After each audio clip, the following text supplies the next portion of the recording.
नमस्कार मित्रों, स्वागत है आपका हमारे YouTube चैनल हरि ज्ञान ओखाराम में। मित्रों, कथा अच्छी लगे तो लाइक सब्सक्राइब जरूर कीजिएगा और हमारे चैनल पर आप पहले से हैं तो आपका धन्यवाद। मित्रों, कमेंट में अपनी राय जरूर दीजिएगा। और हाँ, इस चैनल पर केवल आपको पौराणिक कथा सुनने को मिलेगी, तो आइए। मर्यादा पुरुषोत्तम प्रभु श्री राम की धर्म पत्नी माता सीता, जिन्हें लोग जानकी, मैथिली, वैदेही और न जाने किन किन नामों से जानते हैं। माना तो ये भी जाता है कि माता सीता देवी महालक्ष्मी का अवतार हैं। लेकिन क्या आप जानते हैं कि माता सीता ने राजा जनक के घर में क्यों जन्म लिया था? अपने पूर्व जन्म में कौन थी माता सीता?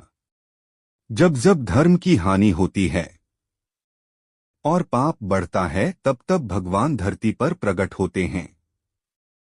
ये संपूर्ण सृष्टि भगवती जगदम्बा की ही माया है। आज से कई वर्ष पूर्व त्रेता युग में एक समय भगवान श्री हरि विष्णु क्षीरसागर में योग निद्रा में लीन थे और देवी लक्ष्मी प्रभु के चरण दबा रही थीं। तब भगवती लक्ष्मी ने श्री हरि के हृदय में विराजमान हो प्रभु से प्रार्थना की, मैं पृथ्वी लोक पर कुछ समय के लिए जाना चाहती हूँ।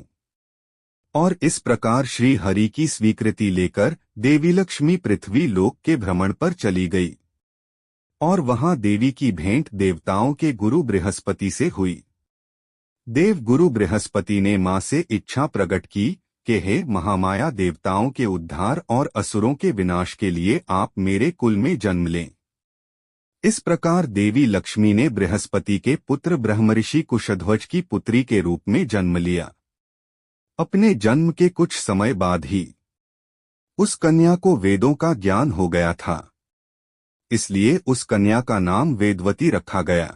वेदवती एक बहुत ही सुंदर कन्या थी जो भगवान विष्णु की परम भक्त थी।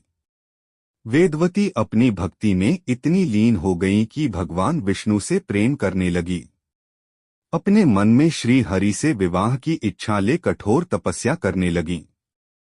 पालनकर्ता श्री हरि ने वेदवती को अपने दर्शन देकर कहा कि इस विष्णु स्वरूप में मैं आपकी यह मनोकामना पूर्ण नहीं कर सकता, किंतु अगले अवतार में मैं आपकी मनोकामना पूर्ण होने का वचन देता हूँ। पर देवी वेदवती तो पुनः श्री हरि के ध्यान में लीन हो गईं। और फिर एक बार उस स्थान पर परम शक्तिशाली असुर रावण वहां से गुजर रहा था और उसकी नजर वेदवती पर पड़ी। रावण ने वेदवती से विवाह का प्रस्ताव रखा और वेदवती के अस्वीकार करने पर उसने वेदवती के केश पकड़कर अपमान करना चाहा, किंतु पर पुरुष का स्पर्श पाते ही वेदवती ने तत्काल अपनी देह को भस्म कर रावण को श्राप दिया कि मेरे ही कारण तेरी मृत्यु होगी। मैं ही तेरे अहंकार और संपूर्ण कुल का सर्वनाश करूंगी। फिर क्या था, वेदवती ही अपने अगले जन्म में मिथिला नरेश जनक की पुत्री सीता के रूप में प्रकट हुई। मिथिला नगर में भयंकर अकाल के कारण जब सूखा पड़ गया था तो वहां के दुख दूर करने मिथिला नगर में साक्षात भगवती लक्ष्मी स्वरूपा वेदवती ने अवतार लिया। देवी लक्ष्मी धन, वैभव और ऐश्वर्य की देवी हैं, जिनके आगमन से सुखों के भंडार भरते हैं। त्रिकाला दृष्टि रखने वाले ऋषि मुनियों ने राजा जनक को सोने के हल से खेत जोतने को कहा, जहां मिट्टी के भीतर से सोने और मणियों से जड़े सूप में एक कन्या मिली, जिनका नाम सीता रखा गया।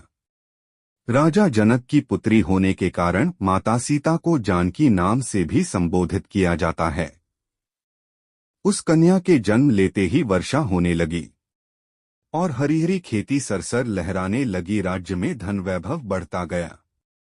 जिस दिन माता सीता का जन्म हुआ उस दिन वैशाख मास की शुक्ल पक्ष की नवमी तिथि थी, जिसे आज हम सीता नवमी के नाम से जानते हैं।